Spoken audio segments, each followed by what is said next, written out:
Welcome to Useful Idiots. I'm one of your co-hosts, Katie Halper. And I'm the other, Matt Taibbi. How are you doing, Katie? Good. It sounds like you were saying I'm the other Matt Taibbi.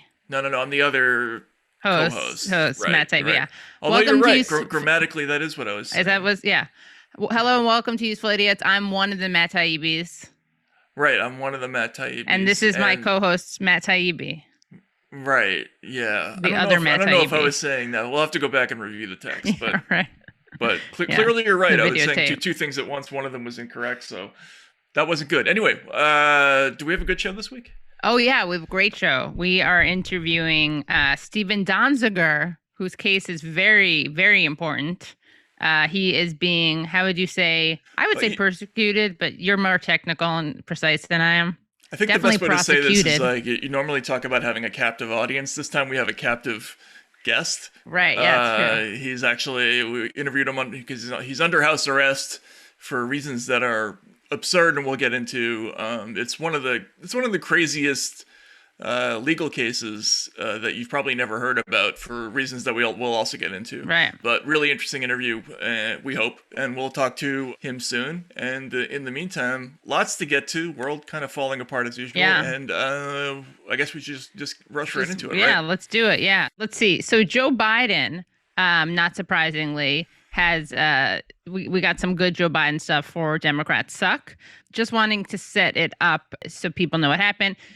So basically, reading at from the New York Times, on the tarmac in Detroit, Representative Rashida Tlaib confronted Biden on U.S. support of Israel.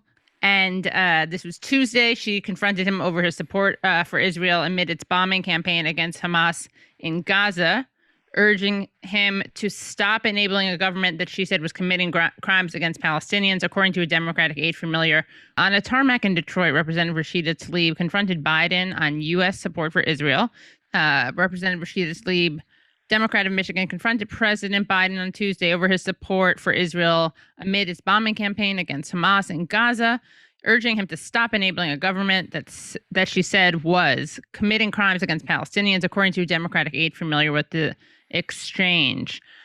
During a conversation on a tarmac in Detroit, where Mr. Biden had arrived to visit a Ford factory near her congressional district, Ms. Tlaib echoed a scathing speech she delivered last week on the House floor, telling the president that he must do more to protect Palestinian lives and human rights, said the aide, who spoke on the condition of anonymity to describe her remarks. Her comments came as Israel has scaled up its bombing campaign the past week. Among Democrats in Congress, attitudes towards Israel has grown more skeptical as the party base expresses concern about Israel's treatment of the Palestinians. Several high-profile progressive lawmakers, including Ms. Tlaib, have become increasingly vocal in criticizing Biden for his stance. And of course, Biden has expressed support for a ceasefire between Israel and Hamas militants in Gaza, but he has not demanded one. And he's continued to assert that Israel has a right to defend itself. Again, it's kind of interesting because really Gaza has the right to defend itself. Just the language is, I mean, yeah, you can say that they're saying that, but you should probably put it in quotes at least, so that you're stepping back from having ownership of that framing. I don't know. Oh no, but they got it. That's one of the talking points. Right. Anyway, go. Yeah, I know. I'm just saying, go ahead. Yeah. And then Tlaib said it was a very compassionate, honest discussion, but the president doesn't deal with these kinds of issues in public, and he doesn't negotiate in public. Mr. Biden shook Ms. Tlaib's hand after the conversations and later praised the congresswoman during his public remarks at the factory in Dearborn. I admire your intellect, I admire your passion, I admire your concern for so many other people, Mr. Biden said before referring to Ms. Tlaib's grandmother, Muftia Tlaib, who lives in the West Bank. From my heart, I pray that your grandmom and family are well. I promise you, I'll do everything to see that they are. Okay, well, that's not really true, Joe, because... Yeah, you could probably call it off, like, now if you wanted to. Yeah. Operation Save Muftia. Tlaib's mom. Yeah. Grandma. Operation Save Muftia Tlaib could be a thing. Instead of, I mean, look, I dream of a world in which that's a thing. But that's such bullshit. Anyway, but look at she's very, I mean, Tlaib, I'm not just saying this because she's been on the show, but she's very bold. Mm-hmm. She's like probably one of the boldest. Remember what did she call it? Like, impeach the motherfucker? There's footage of her getting like thrown out of an event before she was elected, I believe. Anyway, but it's interesting body language because you see what's happening here. It looks. What do you see? What do I see? Yeah, it almost looks like a folk dance because like a square dance. Jill's got the arm locked with. Yeah, Rashida's arm. I love how she's holding the phone, like, because she can't let go of the phone ever. Wait, who's holding the phone? Jill. Oh yeah, you're right. Yeah, right. So she has her hand on Talib. Right, but she's also holding the phone. It's like an optical illusion because it almost looks like because they're all wearing blue. It's an Escher painting. Actually, for a real Escher painting, those would be real flowers that would grow into her actual. Into Jill's back. Yeah. Yeah. Joe's hand would be what? God, I don't know. It just reminds me of yeah, those are great. I don't know. Yeah. We'll have to get somebody to do an Escher version of this. Yeah, any fans out there, please do it. You can't tell who's beginning the conversation and who's ending it. It's kind of classic Dem politics, right? Like, oh yeah, we'll do absolutely everything we can except the bare minimum. Right, except the one thing we could do.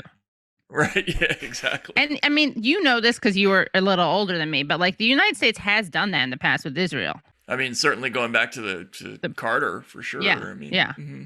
I remember meeting this Israeli guy. He was like, "Yeah, it's America. They help us. They stopped us from doing the things that are too much." And he's not like a peacenik, but he was just saying. But right? You don't do that anymore. And Rashid Talib, where's Rashid? I tell you what, Rashid, I want you're a fighter, and God, thank you for being a fighter. God, thank you, Rashid, which is a man's name in general. Could be, yeah. Yes, usually. And she's Rashida. So he's going to do everything he can to protect her family, except protect her family and pronounce her name correctly. Right. Classic Biden. That would be funny. You see some guy raising his hand. Yeah, exactly. Rashid. Well, Rashid, I admire your courage. No, Mr. President, that's actually not the member of Congress. Yeah. Oh, yeah. I mean, that stuff's not going to start to happen on a more serious scale pretty soon, don't you think? What, his mispronouncing names, or his promising to use power that he definitely has and but is not using? No, it's going to be more like he's going to start like shaking hands with houseplants and stuff like that. Oh, right. Yeah. Remember? Yeah, of course. Yeah. Remember famously when we diagnosed cactus. That he saw a cactus. Yeah. Right. Yeah. And then I just want to show one other clip from that trip. Remember when Obama made that hilarious joke about like droning the Jonas Brothers if they talked to Malia and Sasha? Remember Bush made that hilarious joke about like looking under his desk for WMDs? Right. So this is kind of in that vein. Mr. President, can I ask you a quick question on Israel before you drive away? No, you can't. Not unless you get in front of the car as I step on it.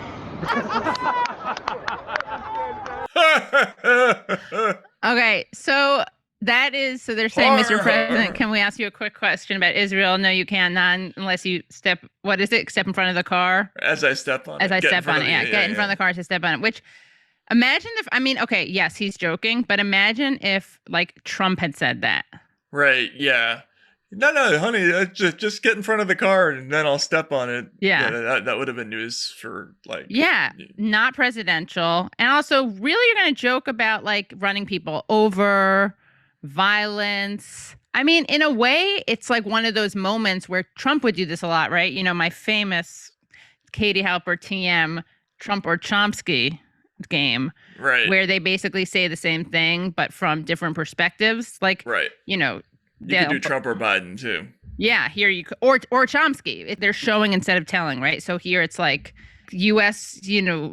presidents would rather kill you than answer a question on Israel, right? Yeah. I mean, I'm glad he wasn't like, I'll bomb you, or not unless you let me bulldoze you. Right. Not unless you want to get bulldozed or your house demolished or your olive trees uprooted. Not unless you want to give me your cell phone number, then go stand over there and wait for a Sidewinder missile to hit you, or, you know what I mean? Wait, why cell phone number? Because that's how they that's how they locate who they're droning, Or bomb, yeah. Is it a drone? Do Israelis drone? Oh, I don't Or- know. I mean, but that's how we do it. Like, Oh, that's how we do it, right? yeah. Matt, you really are being Americentric in your discussion I of know. you're denying Israel its cultural specificity and I know. agency. I know. I should center You should Israel. center more. Israel war crimes. Center Israeli war crimes. Right. Yes. But sometimes they're ours also because they're using our equipment sometimes. Oh yeah, aren't they? it's true. Yeah, and either way, they always we do have that special relationship. Right. Yeah, we should do an ep on that. Don't they like train the NYPD? Possibly. Yeah. Yeah. I don't know. But that's good stuff from Biden. Yes. Very funny stuff. Yeah. Very funny. And I love how everybody laughs. Like, Oh my God, I know. How weird is that? that's such a White House press corps thing to do. Like, oh, he's such a card. Yeah. So that's our Democrat suck, and That's a good one. could also be stone moments, but whatever. I think it's good for Dem suck. Yeah. Yeah. So What do you got for Republicans? I got a good one from Tom Cotton, who went on the floor of the Senate, had a few things to say about the bombing of the offices of the Associated Press. It turns out that this is not entirely Israel's fault. Why is the Associated Press sharing a building with Hamas? Surely these intrepid reporters knew who their neighbors were. Did they knowingly allow themselves to be used as human shields by a U.S. designated terrorist organization? Did the AP pull its punches and decline to report for years on Hamas's misdeeds? I submit that the AP has some uncomfortable questions to answer. Which they won't be able to because answer they're covered from with their, rubble. Right, yeah. Which they won't be able to answer in their offices, unfortunately. So we'll allow some leeway in time. When we finish the job of pulling all that collapsed rubble out of those big stones one by one, and we find if we find anybody breathing underneath all that wreckage. Right. Well, but he did get a warning. So no one was killed. Oh, I see. That's, right. Which, by the way, doesn't matter. It's still, where was I reading? But it's still, that doesn't make it okay. That doesn't make it okay. Not just morally, but like legally. It's not okay. Yeah, right. It's nicer, yes. I guess, than doing it without. I just love first of all. They're roommates with Hamas. Yeah, like, I mean, there's a million things wrong with this. Like, first of all, how's he defining Hamas? Right. The idea of a U.S. senator getting up there and basically excusing the bombing of an American press organization, it's interesting on a couple of levels. Number one, I wouldn't be surprised if the AP changed its style book so that we refer to U.S. senators as capital U dot capital S dot senator, except for Tom Cotton, who would be like U dot S dot fuckface. Right. You know what I mean? Like for forever. I mean, like, I don't know how you could do a better job of earning negative press coverage for the rest of your life, other than by cheering on the bombing of a news organization. But yeah. Not that I think that news organizations have a special right to exist in war zones. Like, I don't think they do. But they are protected, right? Isn't it like press? Like they. Well, you're not supposed to shoot them, But no one said anything about bombing their buildings. Well, right, yeah. I mean, but it is weird the discourse around like. I actually had this really interesting reporter on the show, Yumna Patel, who works for. She's based in Bethlehem. She's a reporter for Mondo Weiss, and she was talking about that discourse is like. First of all, no one cares when local reporters are killed, right? It happens all the time. Right. No one makes a big deal out of it. Like, they cared about Khashoggi because he was someone with, like, high international profile, right? He was, like, colleagues with all these people. It is weird, and I think you tweeted about this, right? Something like, I mean, I'm paraphrasing, and I could actually go to the source, ask you what you tweeted, but something about how ridiculous it is. It's like, can you limit... can you bomb around the journalist, basically? Yeah, right. Like, and so it's like, can you focus your killing can you limit your killing to innocent civilians who are not members of the press?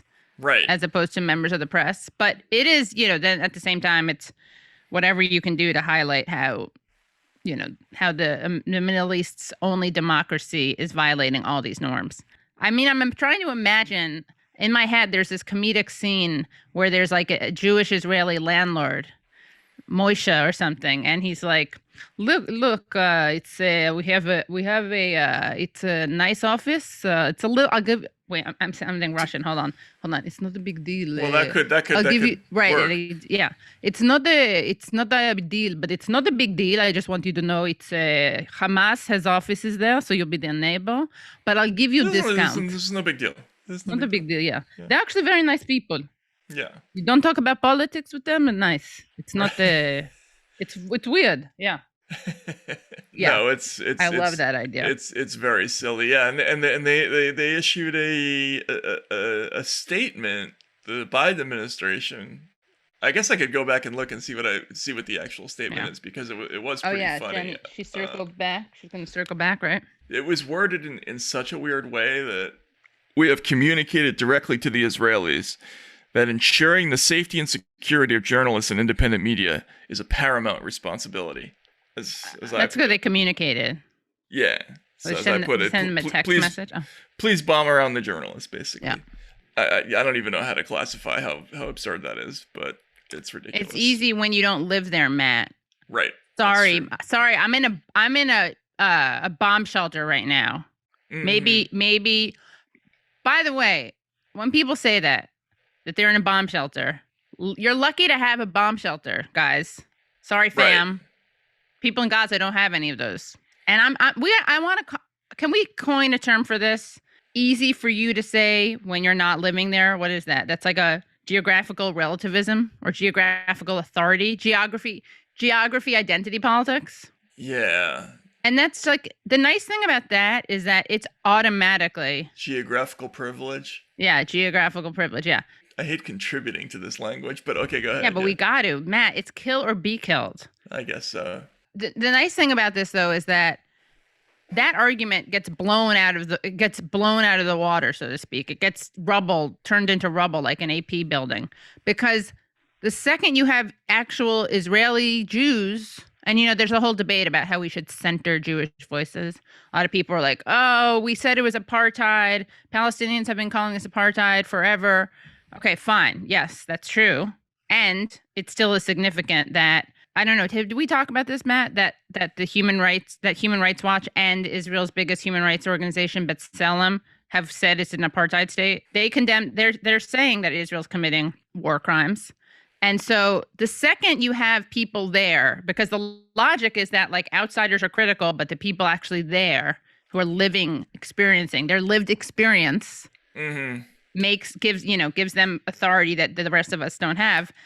Fine, except. According to your own ridiculous framing, that's not true, because there are people there with a lived experience who disagree with you. That's a lot to parse. I don't know. I'm gonna. Well, I'll just. I'll agree. I agree with you. Yeah. You have to. Well, you have to center the Jewess in the conversation. Right. No, but you know what I mean, right? It's just again weaponizing identity politics, but in a way that's a total fail, because it's committing erasure.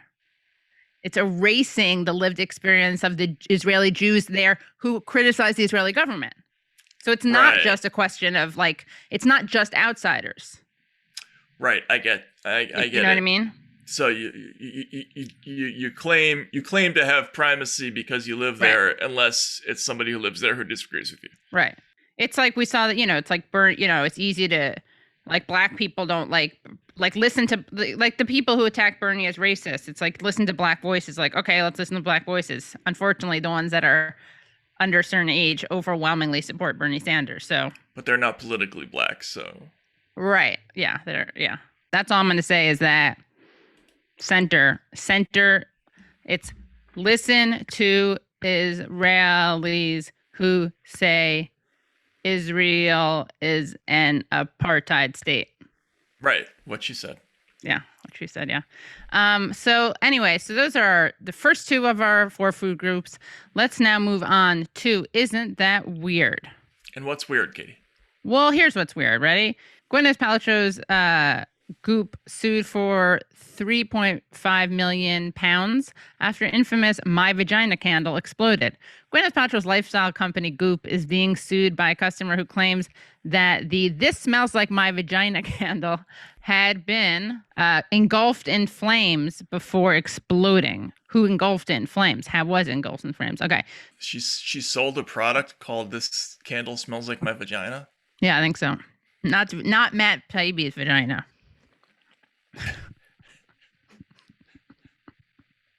Not that one. Yeah, not that one. Yeah. Okay. Colby Watson from Texas had said the 55-pound candle had become engulfed in flames after it was lit for the first time before exploding and leaving his living room full of smoke. Interesting. Good male ally.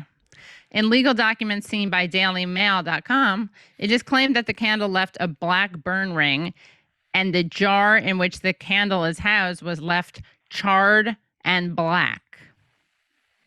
Mr. Watson has insisted that the candle was on a level surface. He admits that while the candle has a warning that it should not be burning for more than 2 hours at a time, the candle was lit for an estimated 3 hours or less when it allegedly exploded. I mean, I don't know how much I think he's being too honest there, because I'm pretty sure that he violated the recommended time limit for said vagina candle. But also, so this is interesting. The Goop, there's an image here. It says the Goop Lab, and I don't know how to describe this exactly. It looks it looks like a floral arrangement in the shape of a vagina. Yeah, right. That's what it is. It is a floral arrangement in the shape of a vagina, in front of which Gwyneth is standing. Yeah, she's kind of perched. Front and center, yeah. Well, she doesn't want to expose she doesn't want this to be an inappropriate image. She could fall backwards into it. Yeah. Yeah, lots of things come to mind with this image. Not many of them safe for TV. Safe for whatever this is, yeah. Yeah. Mr. Watson's legal team has claimed that while there is a warning, it, quote, fails to address the known danger, unquote, of the candle burning for longer than its recommended time. Of course, Jody Thompson, the Colby is not a lone victim. I'm saying this. I'm not reading. This is my editorializing. This follows a claim from Jody Thompson in London, who said she had a vagina candle from Goop, which exploded in her home, sparking an inferno. After sharing the remains of the candle on social media, Joy told The Sun in January the candle exploded and emitted huge flames with bits flying everywhere. I've never seen anything like it. The whole thing was ablaze, and it was too hot to touch. There was an inferno in the room. We eventually got it under control and threw it out the front door. Whoa. So like a burning vagina candle thrown out the front door? That's not cool. An inferno. A vaginal inferno. Gwyneth's controversial candle was first released in January 2020 and is described as having a funny, gorgeous, sexy, and beautifully unexpected scent. She said the idea had started as a joke between her and a perfumer, but proved to be a winner, with it selling out within hours on the Goop site. However, the idea stuck and the candle became a major success, selling out in a matter of hours after it was unveiled on the Goop website. A spokesperson for Goop has rubbished the claims and has said that Mr. Watson's lawsuit was a frivolous attempt to secure an outsized payment. The spokesperson added, "We're confident this claim is frivolous and an attempt to secure an outsized payout from a press-heavy product. We stand behind the brands we carry and the safety of the products we sell. Here, Heretic, the brand that supplies the candle, has substantiated the product's performance and safety through industry standard testing." I mean, it is, I will say that there's a when there's a warning, don't light this candle for more than 2 hours, do you think that communicates because it could be engulfed by flames? Or does it not matter? You've been warned.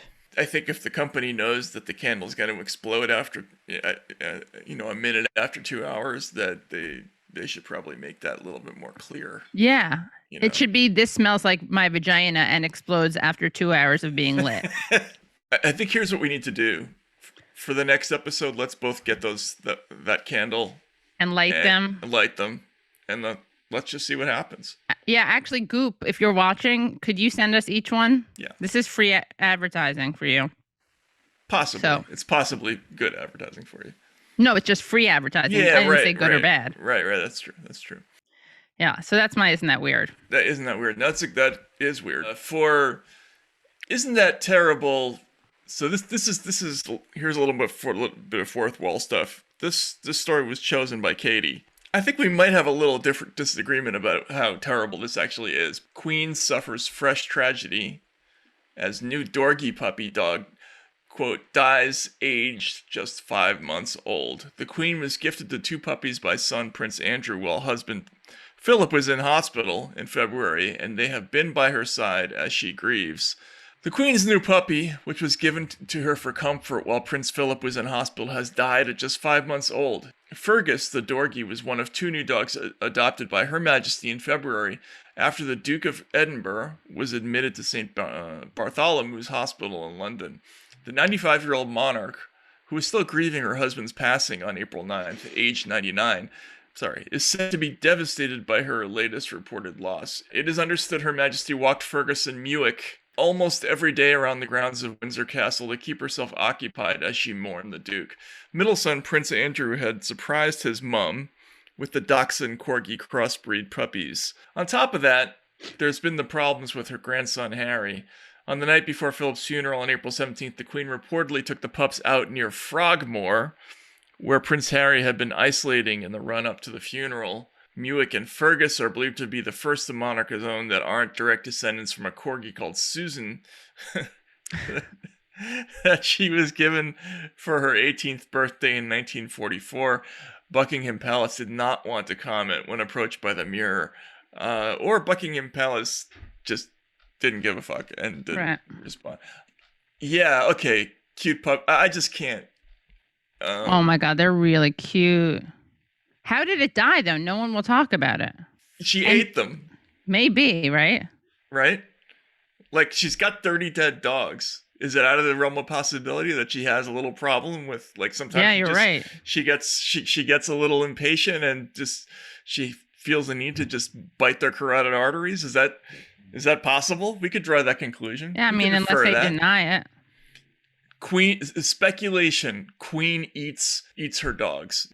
Yeah, this story didn't make me feel sad. This story made me have sarcastic, mean thoughts about Queen Elizabeth. Well, oh my God, they're so cute though. This is like the Big Sleep or something like that. You know, it's like she's got a pathology that it's an open secret in the household. Right. Like, when she's feeling down, she likes to snuff the life out of something cute. Oh my God, awful. Right? Awful, yeah. And the is British that outside are paying the for realm that. It's definitely not outside the realm of possibility. Right? And then she turns them into a candle.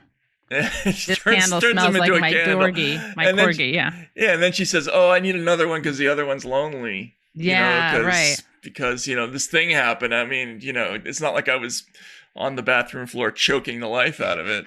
All right, I'm sorry, but isn't that terrible? That for Matt, what's terrible is that it's that this story it's no one's gotten to the bottom. Yeah, exactly. Yeah.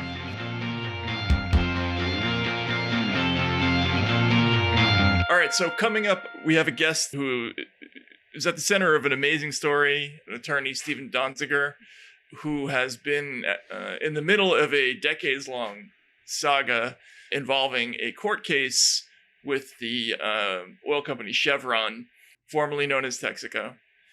They won a massive environmental settlement that would have obligated Texaco/Chevron to pay a massive settlement to the peoples of the Amazon basin. However, the company fought back and used a pretty amazing tactic to essentially file a private prosecution that has resulted in this lawyer being under house arrest for almost 2 years now. They managed to do this without having to go through a jury. So he's going to talk to us about this whole process and about how what's happening to him is being used as a formula that corporations can employ against other types of litigants.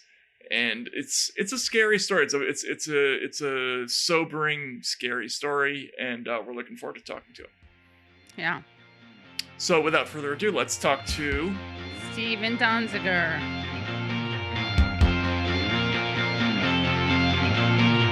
Thank you so much for joining us. Really appreciate the time you're taking because we know how busy you are. Can you just update people about where you are in the case, what the latest is, and the latest outrage? The 1 minute story is I helped indigenous peoples in the Amazon win a very large pollution judgment against Chevron in the courts of Ecuador way back in 2013. Chevron then hired 60 law firms and 2,000 lawyers to try to demonize and criminalize me for being successful as a human rights lawyer. That put me in my current predicament, which is they convinced a judge to hire or appoint a private Chevron law firm to prosecute me criminally for criminal contempt of court in a case that was rejected by the normal U.S. federal prosecutor, the Southern District of New York. And the judge who charged me appointed the judge who's presiding, didn't go through the random case assignment process.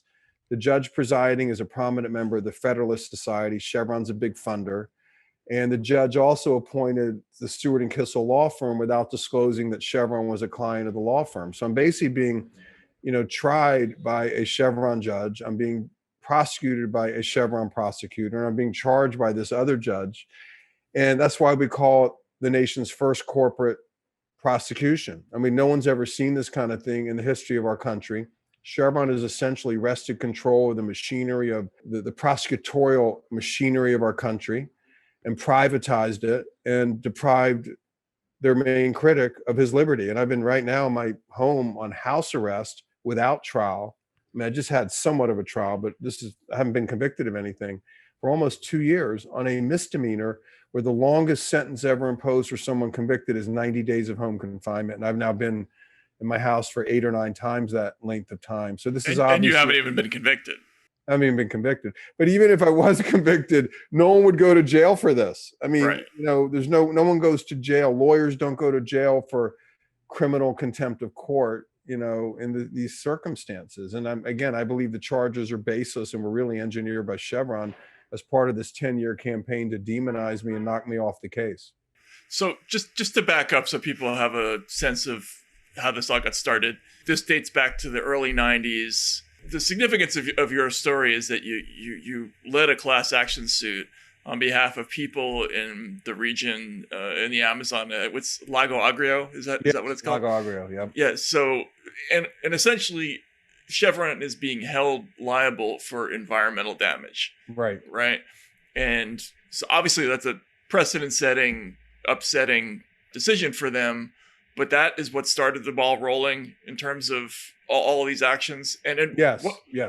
And what was Chevron? Just in a few sentences, if you could, were they dumping waste? What kind? Yeah. So I'm glad you raised that, Matt. So in a nutshell, what happened? What courts found is that Chevron, operating via its predecessor company Texaco, made a conscious decision to deliberately dump toxic waste, billions of gallons of cancer-causing toxic waste into the environment where indigenous groups were living as a cost-saving measure to keep their costs of production as low as possible. They privatized profits, they socialized costs. There were indigenous peoples living in the area who paid a very heavy price. Many people have died. The cultures have been decimated to some degree, or really to a great degree. And the harm is still out there, even though Texaco left back in 1992. So you really have the world's worst oil-related catastrophe in the Amazon, done deliberately. It was not an accident, unlike what BP did in the Gulf of Mexico in 2010. And they haven't paid a penny, even though they lost the court case. And instead of paying money to the people they poisoned, they're paying money to law firms to attack the lawyer who work with these communities to hold them accountable. The idea is that it's cheaper for them to do that than pay the settlement? I think that the way they think about the world, which is money really is their only currency that matters, I think they've calculated, yes, that it would be cheaper to pay a bunch of lawyers to keep the indigenous peoples at bay, attack me and others, than it would be to pay the judgment or even a settlement that would be less than the judgment. I mean, they paid a massive amount of money to lawyers. I mean, we just had in my contempt trial, 2 Chevron lawyers came in from Gibson, Dunn and Crutcher. They each charged $1,300 an hour. And Chevron was paying them their hourly rates to help the private law firm that's prosecuting me prosecute me. I mean, think about that. Chevron was paying for the legal work, millions of dollars of legal work to have me locked up. And the Wall Street Journal just reported the other day that even as far back as 2010, Chevron's lawyers from this firm, Gibson, Dunn and Crutcher, met with the SDNY in an effort to get me prosecuted criminally 10 years ago. So what's going on now is the culmination of a 10-year plan by Chevron to demonize me lock me up, and really destroy my career and my life. And I don't think they've succeeded at all. I mean, the amount of support we have is incredible. And I think ultimately they will be paying this judgment. And I think they've been very exposed, this whole plot they have to use or abuse the power of the US judicial system to attack a human rights lawyer. Not to say I'm not without my challenges, because I'm locked up, I get it. But like overall, I don't think their strategy has worked. We're getting huge support, and more people are realizing how dangerous what they're doing really is, and how wrong it is, and how abusive it is. So Gibson Dunn goes to the SDNY in 2010. Is that right? Yes. They decline, right? Yes. Okay. So then this is the part that I'm confused about. What happens next? Okay. So this is very interesting. Chevron's whole theory was that my people I was working with were engaged in a conspiracy to extort money from Chevron just by doing the lawsuit that we won and has been affirmed by 2 Supreme Courts. Okay. Mm-hmm. They concocted this crazy theory that everything I did and my colleagues were doing was criminal because there was really no pollution. It was they called sham litigation. So they took this theory based largely on witness testimony from a man to whom they paid $2 million, who claimed he was in a meeting where I tried to bribe the judge in Ecuador. Completely false, been rejected by 28 judges. But they came up with this witness to say this. This is the typical corporate playbook. Okay, it's false testimony, but they paid the guy enough where he was willing to say it. Okay, they then took this to the SDNY. The SDNY is like, we're not doing this. So when the SDNY refused to do it, they decided to basically prosecute me themselves via civil RICO. They brought a private party prosecution because, the RICO statute has a criminal part and a civil part. Private parties can bring RICO lawsuits for treble damages. Obviously, they're for money. That's why Chevron sued me for $60 billion originally. I was faced with literally the largest personal liability in U.S. history. But it was all after the SDNY refused to prosecute me. So once they start doing it civilly, they have a lot of maneuvering room. They pay their lawyers. They pay Kroll. It's like a private FBI. They have their judge. There's no jury. There's no buffer. There's no fact finder. And it's just, they got it in the bag. And that's how they go after people. I mean, they will never give me a jury. I mean, even in my criminal contempt case where I'm facing 6 months in prison, they're denying me a jury. Wow. So they brought a civil RICO case, right? And the predicate offense that they're claiming is the bribery of the judge. Yeah, it's the bribery, extortion. In other words, the extortion plot. And then they claim all the monies that our funders were using to fund the case in Ecuador, which were passing through my law firm, and I would wire them down to our team in Ecuador. That's wire fraud and money laundering on the theory that the whole case is a fraud. So, all these normal things that one would do in a litigation like this, which is like raise money, pay your lawyers, pay your travel expenses.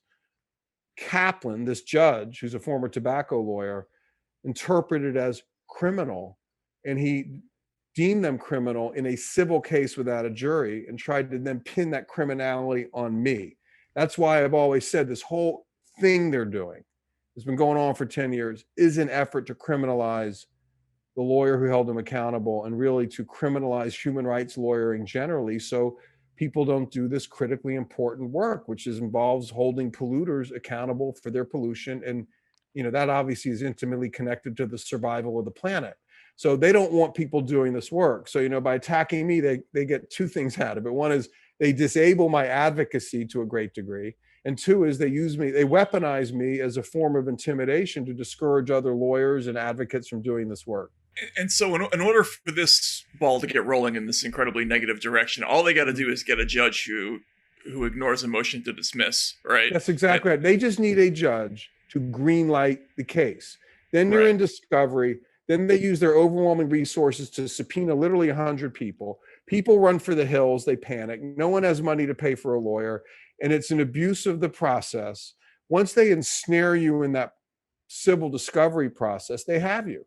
And, most human rights lawyers don't have the resources to deal with that. So you're literally dealing with hundreds of lawyers on the other side, and they're pounding you with motions and letters. And you end up either bailing out, or if you deal with it, you can barely keep up and you have no time to actually deal with the real case which is holding them accountable for this mass industrial poisoning of the Amazon rainforest. Right. It's called a SLAPP lawsuit. You're familiar with it, Mm-hmm. strategic lawsuit against public participation. It's not a legitimate type of legal maneuver under the Constitution. It violates the First Amendment and is designed to suppress free speech and advocacy. Why isn't it being made isn't it a really big deal that SDNY did not want to prosecute you, and that the judge appointed a private prosecutor? Well, this is amazing. Okay. First of all, I've been around the legal profession for almost 3 decades. I had never heard of this, where a judge could appoint a private prosecutor. Upon researching it, there is a rule that in rare occasions, there's maybe been a handful in our entire country over the last 30 years, this has happened when a judge charges criminal contempt, and for some reason there's a conflict and the local prosecutor cannot do the case. But at that point, the judge always appoints a disinterested prosecutor, a former prosecutor, and they appoint them. You prosecute this. And obviously, they don't have a financial interest in anything. They adhere to DOJ guidance on ethics of prosecutors, and they're supervised by the DOJ. The judge doesn't supervise them, just appoints the person. In this case, this is totally haywire. The judge appointed the prosecutor, who has a flagrant conflict of interest because she works for a Chevron law firm. And the judge who appointed her, Judge Kaplan, is supervising her. She's not supervised by the DOJ. In our country, and this is really why this is so unconstitutional, and I think this whole case is ultimately going to be thrown out. The separation of powers doctrine makes it very clear that judges do not prosecute. Judges judge, and the executive branch prosecutes. Okay, through the U.S. attorney's offices. In this case, this is a complete judge-driven prosecution. It's never happened before in the history of our country. Now, that might be a little bit of a technical detail for those who are not familiar with the law, but just believe in me. You cannot have a judge charge and prosecute. And essentially, Judge Kaplan is my judge. He's my grand jury. He's my prosecutor. He's my judge, and he's my fact finder, all in the same case. It's really not how it works in a rule of law country. How do they get around the trial by jury issue? There's another little trick they use. Okay. So on the civil side, under civil RICO, I am the first person charged under civil RICO to not be given a jury in the history of our country. You're such a trailblazer. I know. There's all sorts of firsts with me because, they're breaking all sorts of rules when it comes to trying to destroy me. But apparently, under the 7th Amendment, in a civil case, if you're not sued for money damages, the case is considered a case in equity, meaning some other remedy other than money. You don't get a jury under the 7th Amendment. So when Chevron originally sued me for $60 billion, as we approached trial, they got so scared of a jury that they literally dropped every penny of the money damages claims to avoid a jury, knowing Judge Kaplan had already signaled to them that he disliked me and would rule in their favor. So that was my first denial. I still felt I had a right to a jury, by the way, in that case, because I was being charged with criminal offenses. Right. So I never got my due process. I got a biased judge who found I committed these so-called crimes in a civil case, never got a jury. Okay, now let's go to the criminal contempt case. There's a rule in the criminal side that if a judge agrees in advance to limit the maximum sentence to 6 months in prison or less, it will be considered a misdemeanor, and the judge can impose a bench trial and again deny the defendant or the accused a jury, which is exactly what she did. They don't want this case to go before a jury. So think about it. I got convicted or found guilty of felony criminal offenses by a single trial judge without a jury. And then after that, I'm going to be potentially put in jail by a judge connected to Chevron, again without a jury. Okay. This is a parade of horrors in America as regards the trampling of someone's due process rights. And the fact I'm a lawyer, and a reputable lawyer, a human rights lawyer, I have never had a single client grievance in 28 years of practice. By the way, I'm disbarred in New York by Judge Kaplan. To be clear, I never had a hearing. That would happen without a hearing. Wait, you didn't have a bar hearing? I never had a hearing where I could challenge his findings that I bribed the judge, which is false.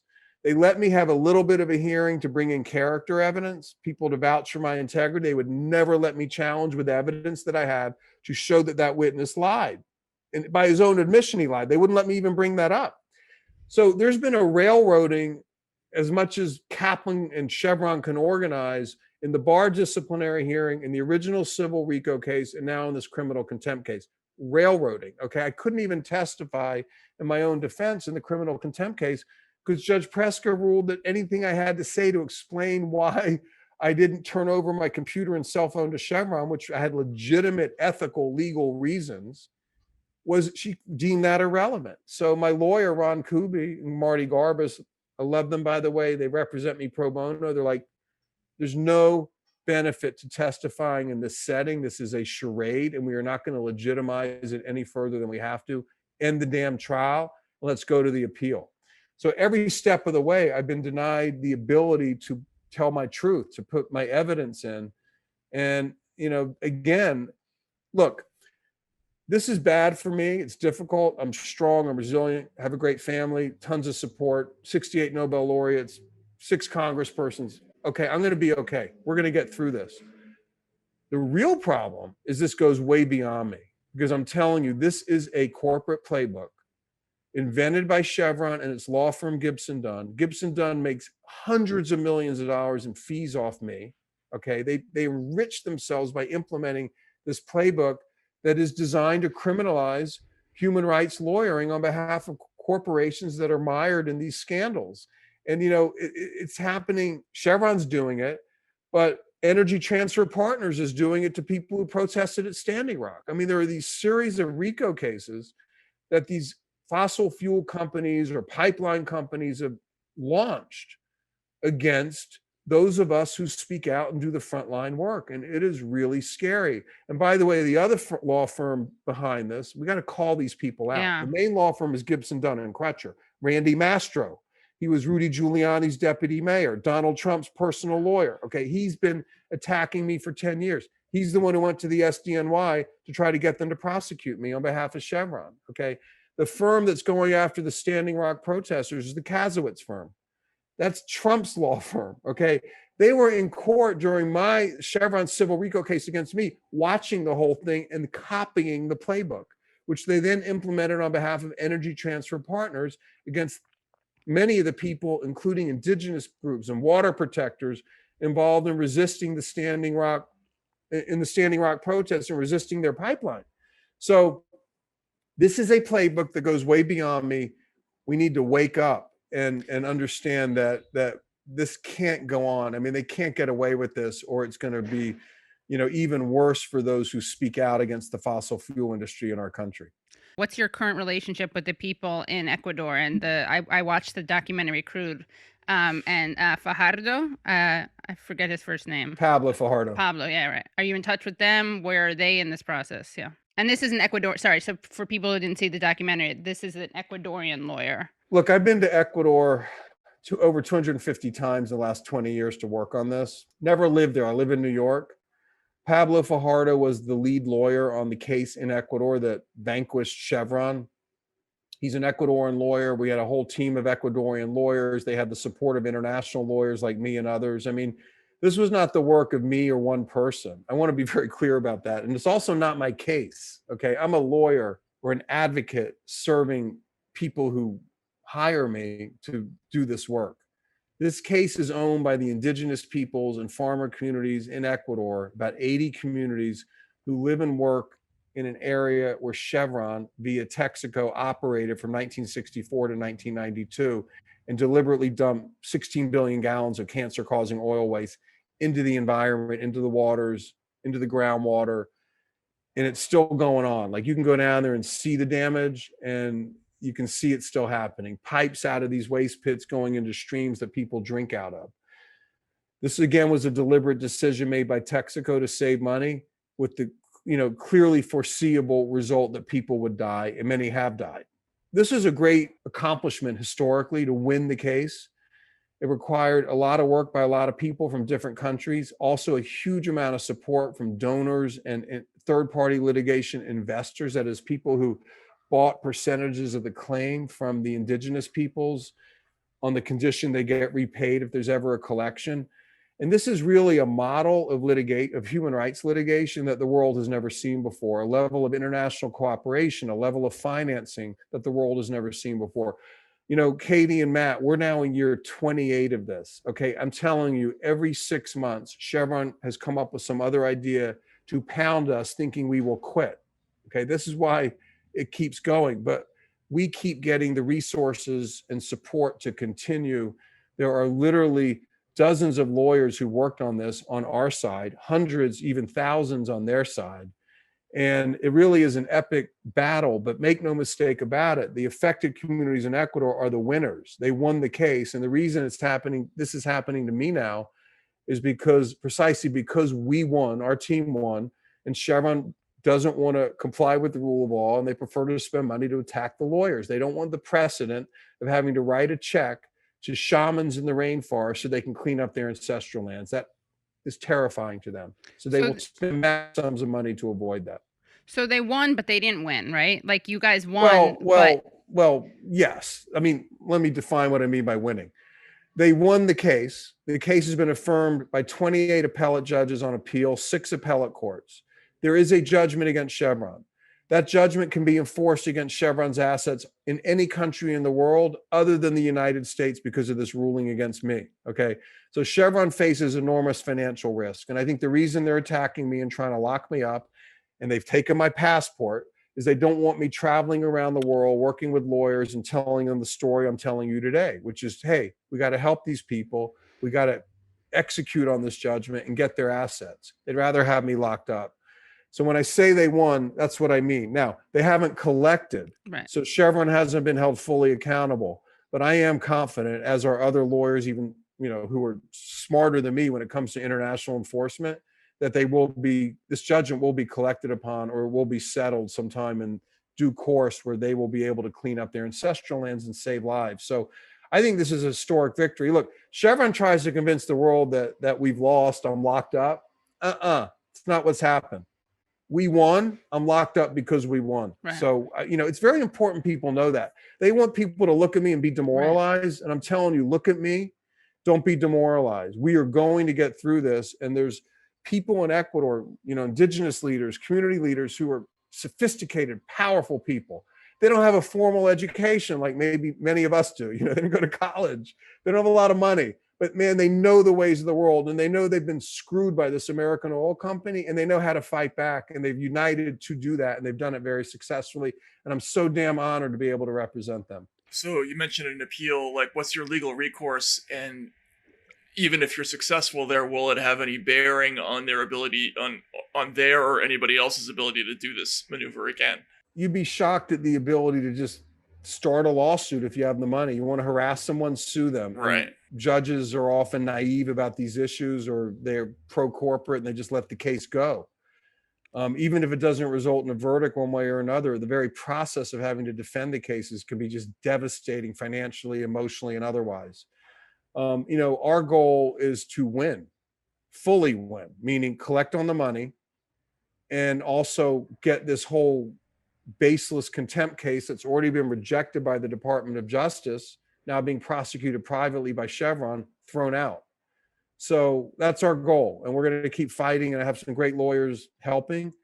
Unfortunately, the judges I'm dealing with, Kaplan and Preska, have links to Chevron, and I think they have a very intense ideological agenda to use this case to destroy me and also to destroy the people of Ecuador. They don't like the idea of like a developing nation's judges telling a U.S. company they have to pay a big judgment. And if you think about it, Katie and Matt, think about this. Judge Kaplan is just a trial judge, low-level federal trial judge, who basically issued a ruling without a jury based on false Chevron paid witness testimony that I bribed a judge. And he tried to use that to overturn a decision of Ecuador's highest court, Ecuador's Supreme Court, as well as Canada's Supreme Court. They also ruled in favor of our enforcement action. So you have a trial judge trying to overrule a sovereign nation's Supreme Court. Can you imagine if an Ecuadorian trial judge tried to do that to the US Supreme Court? That person will be laughed at, okay? This is what Judge Kaplan has tried to do to the Ecuador Supreme Court from his Manhattan trial court. It's It's unbelievable that people actually give it credibility. I mean, it's just shocking to me that he even attempted to do this, and that he's pulled it off to some degree. Yeah, I guess what I'm asking is, what would be the reform that would address the problem of a single judge managing to push through an action like this and avoid any kind of jury consideration anywhere along the way? Is there some kind of process that one could insert that would allow, somebody in your situation? There are multiple things that could be done to prevent these abuses from taking place. Just off the top of my head, one is, if someone's charged, or I should say sued under civil RICO, they must be guaranteed a jury no matter what. Mm-hmm. Number two is, I'm not so sure private parties should be allowed to use civil RICO ever.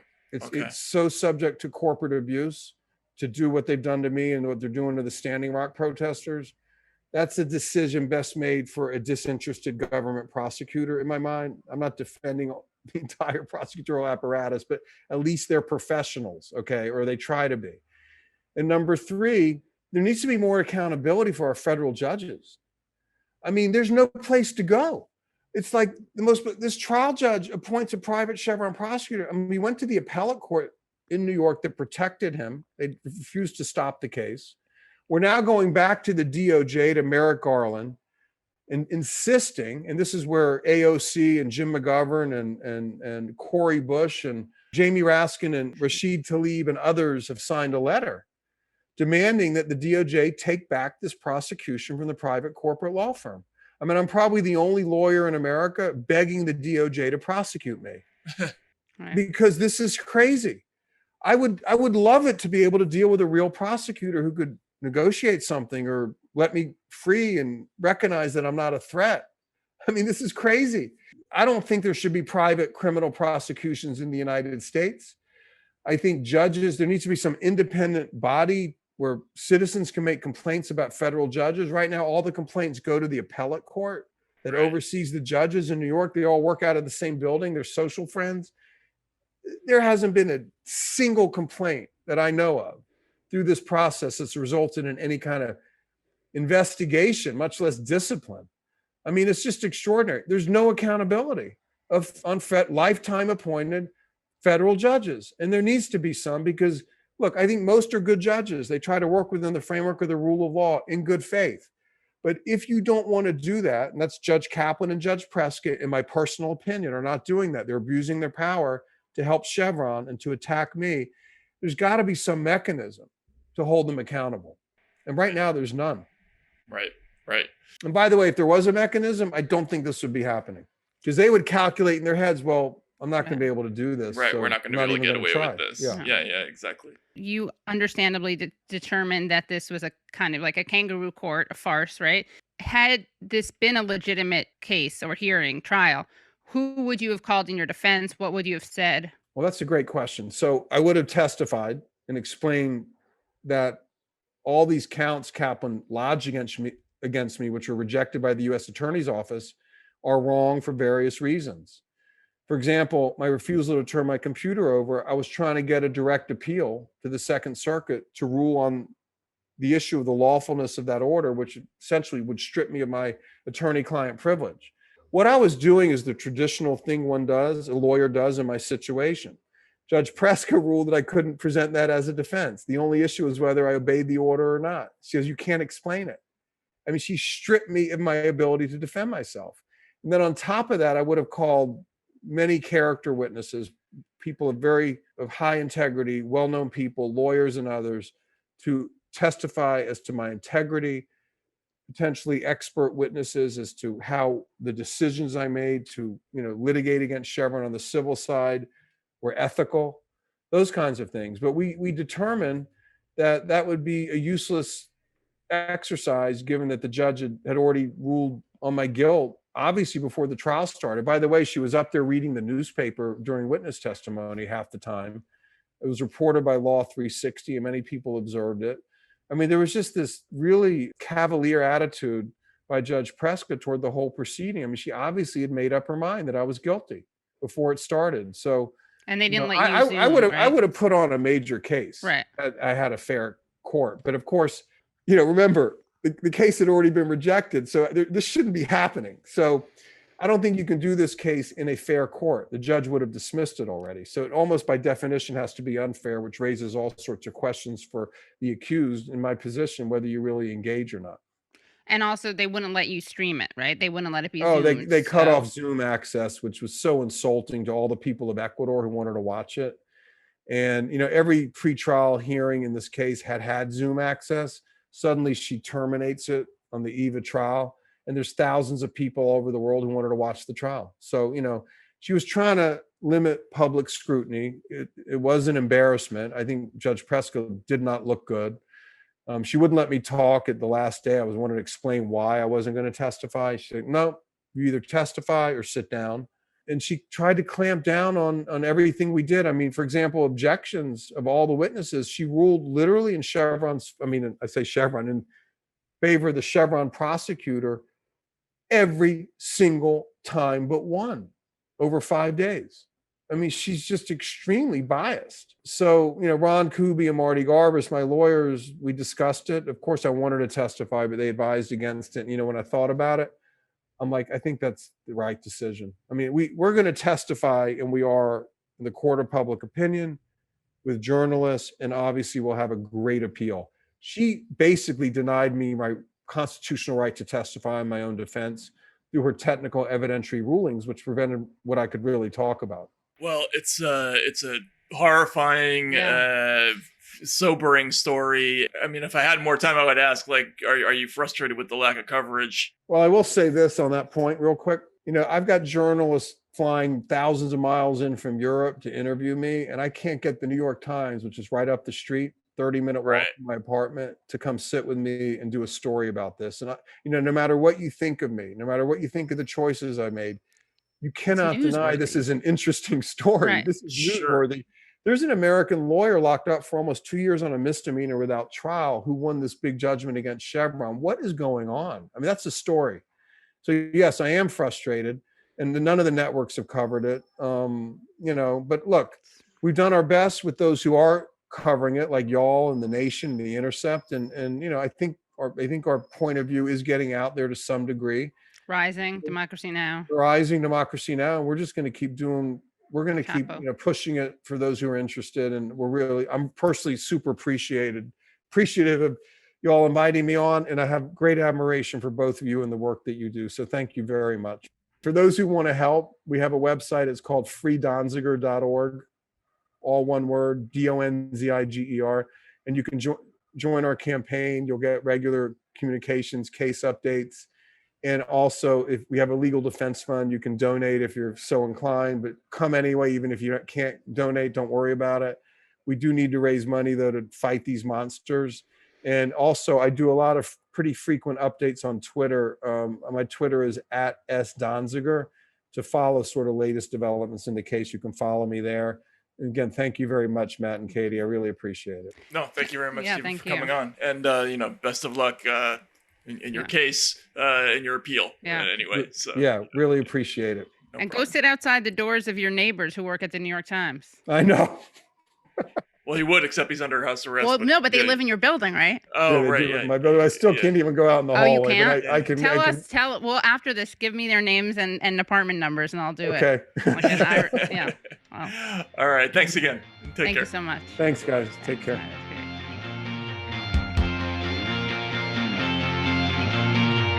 That was great, by the way. It was. Right? It was. Scary story. Scary story. They won. Let me rephrase that. They won, but they didn't. What was it? They haven't collected yet. It's very important to frame this as a victory that's been what? Denied. What's the word? A victory denied. Yeah, a victory frustrated.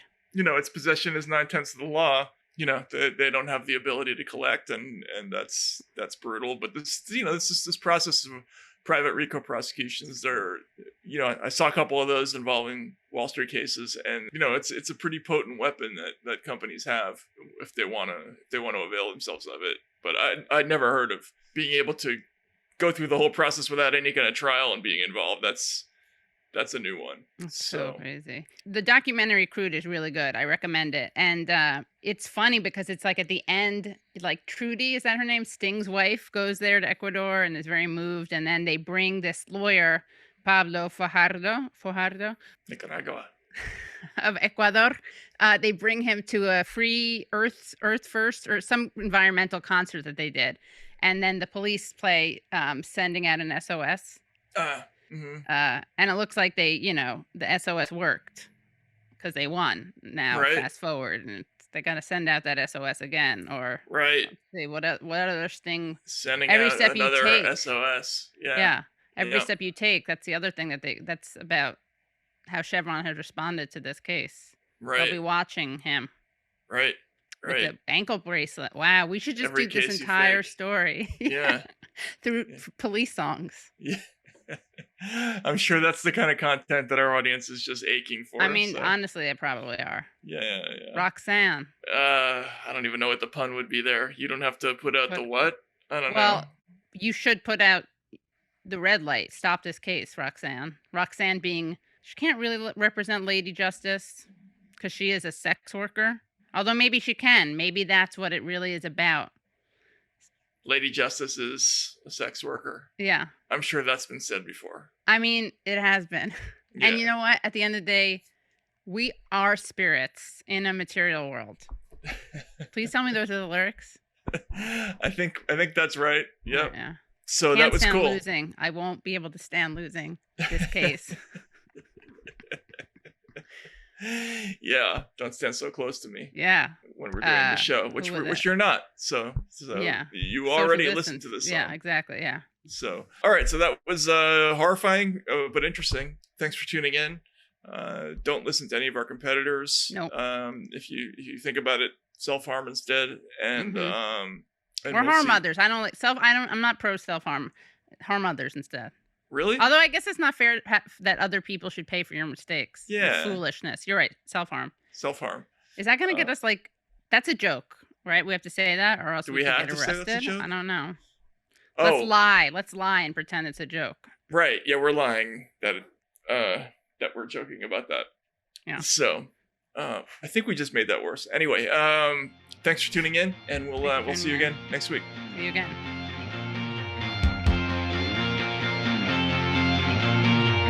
Thanks so much for listening to Useful Idiots. Make sure that you check us out. We finally have a YouTube URL, so that is just, not surprisingly, youtube.com/usefulidiots. Subscribe to us on iTunes, rate and review us on iTunes, listen to us wherever you listen to podcasts.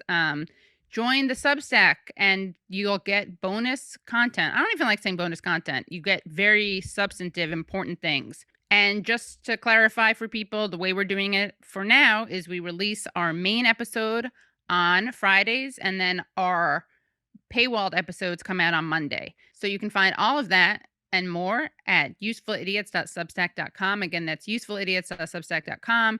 You can hear our extended interviews with Noam Chomsky, Daniel Ellsberg, Abby Martin, David Sirota. It's just a great time. It's a great thing to do. And I really highly recommend it.